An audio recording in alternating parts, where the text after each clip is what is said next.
सन। अच्छा अच्छा का फूल मिठाई लेके ना ये सुखा उन्होंने की मिठाई जैसे पनिया की है। तू कब लेके जाला का? अरे मिठाई खा ला तू तो मुंह बा तनी कम बोला उखा लग जीदिया ढेर बोल बात नहीं हर कोई अपने न करू बनाई गड़बड़ बाबा तू तोरे गड़बड़ भाई तू नहीं खौआ ना। अरे हम तो लिखे हैं देखी के यहाँ के लिए हर कोई अपने न करू बनाई गड़बड़ बाबा तू तोरे गड़बड़ भाई नहीं भर ना रहत तो रहती उघारे तोहर सुसैल पानी सरिया ढेर पटर पटर बतिया बटर कबो दिहला का गहना पितरियो के ढेर पटर पटर बतिया बटर कबो दिहला का गहना पितरियो के ढेर बोले बदे कमाए जाए के ओला कमाए बकरी चरौले ना करे जे ना कमाई उपूग रही का और का तोरे मतिन कपारे पर चढ़ी का। अरे कम बोला नहीं नहीं हरे में रहू 20 साल ना यरवा रहनी 2 साल में तुम्हार तकदीर बदल देला फुकऊ अरे अरे गरीबी खाए के नस्तवान तो कर देला।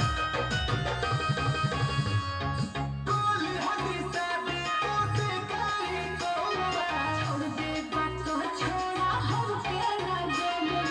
छोड़ी दे याद रखी है हम वो सोचत है अरे टोली हदी से भी कोसे काली तोवा छोड़ दे बात को छोड़ा हम के ना गम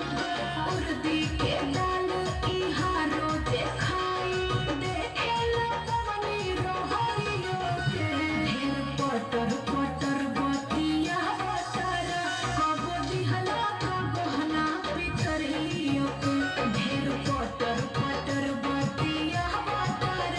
कबो दिहला का गहना पितरियो के उ तो उर्दी मुंगा खेते में हो जात बा कि तनी पेटवो भरत नहीं तो तू तो नूना रोटी पर काम डगर आई लेता। अरे तो वहां का मलपुआ पात्र हलका नहीं हरवा में रहर बना रहर उ तो तू आंखी देखले ना होबा। रेहिर बने रहो ना तो मुंह लौकता हाँ बस लड़ा बाप तोरे बाटे बड़ा बात लोया सोच समझ के तनी होश में बोला ढेर जबान मत चलावा। हद का दारू पी गया ही का बाप तोरे बाटे बड़ा बात लोया सोच समझ के तनी होश में बोला राहुल रागी बराबर ना पाया पापा के पैर के धोइयो के ढेर पटर पटर बतिया बटर कबो दिहला का गहना पितरियो के ढेर पटर पटर बतिया बटर कबो दिहला का गहना पितरियो के